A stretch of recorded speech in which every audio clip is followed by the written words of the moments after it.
I got to do an interview with somebody that I've appreciated in a deep way for a long time, Malak Berhrouznami, who is now a prosecutor for domestic violence cases in San Diego with the District Attorney of San Diego.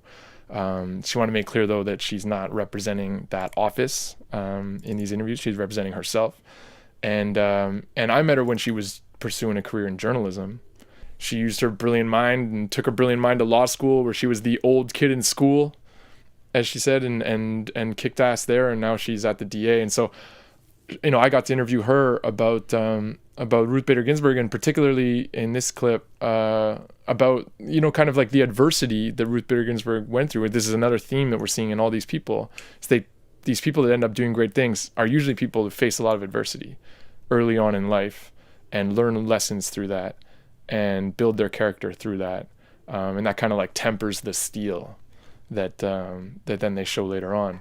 Whether it was applying for a job right after Cornell when her and Marty got married and they demoted her once they found out she was pregnant, or when she would try to clerk for another great dissenter, Learned Hand, and she'd be highly recommended by former classmates, professors, but they're like, I can't have a woman in my chambers.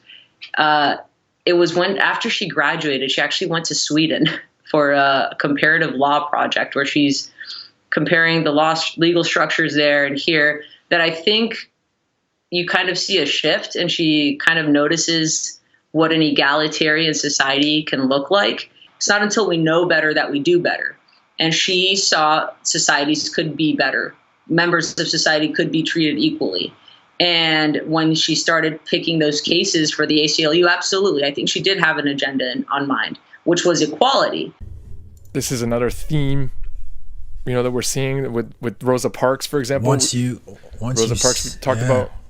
Once you see something, you see better, you know better, you can do better, for sure. You go live in the future for a bit. You come back and you go, hey, everybody, let's fast forward. There's greater things ahead. Can we just speed this up? And that's how I see, figures like Rosa Parks and RBG. I see them as people that get a view of the future, either by going to Sweden or in a dream, or however it might be, or in Rosa Parks' case, by being on that non-segregated trolley, integrated trolley at work, right, on the Federal Air Force Base or whatever it was, that we talked about in the last episode.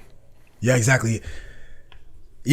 And that was a real pillar for her. It was a great way for, we talked about faith and vision and imagination, and like you said, we're going into the future. I think that's key. So the context of her taking over the equal rights thing at the ACLU was there was this huge push with the feminist movement for the Equal Rights Amendment.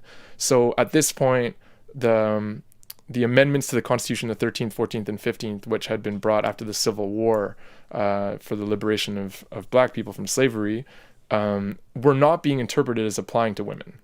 They were being interpreted as applying only on race, as being the major question. And so there was this idea that we need a new amendment, the Equal Rights Amendment, to apply these rights to women, to amend the Constitution. It failed by a few states. It got very close to passing and it failed.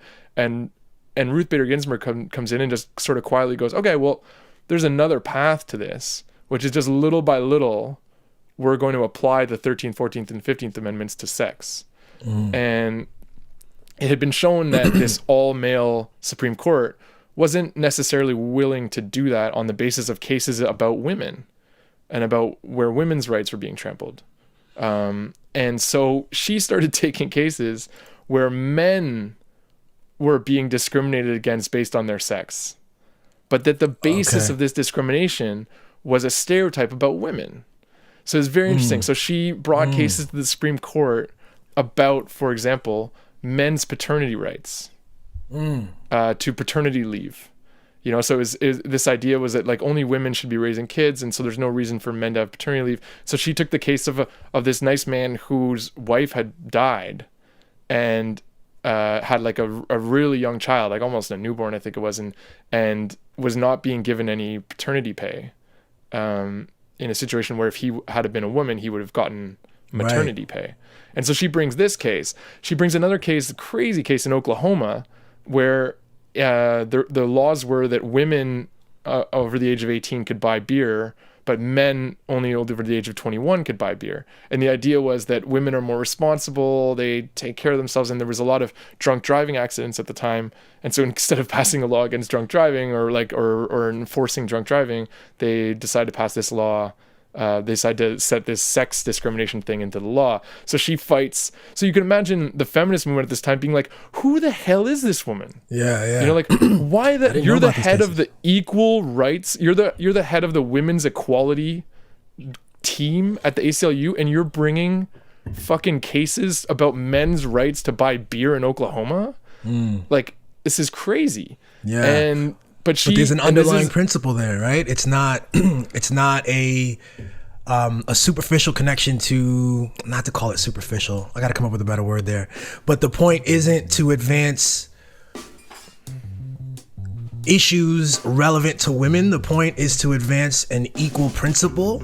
And once you secure that, if you can properly secure an equality principle, everyone wins, including women, particularly in a climate where this is kind of like resource scarcity in this case, you know, in a climate where the Supreme Court doesn't listen to these cases that's so backwards on women's rights in general. It's like, this is a tactic we can start to move on in the here and now while we build up the political clout and will to do whatever we have to do next. And it seems to be working, and that's part of why we remember. I didn't even know about these cases, Jesse. Thank you, man.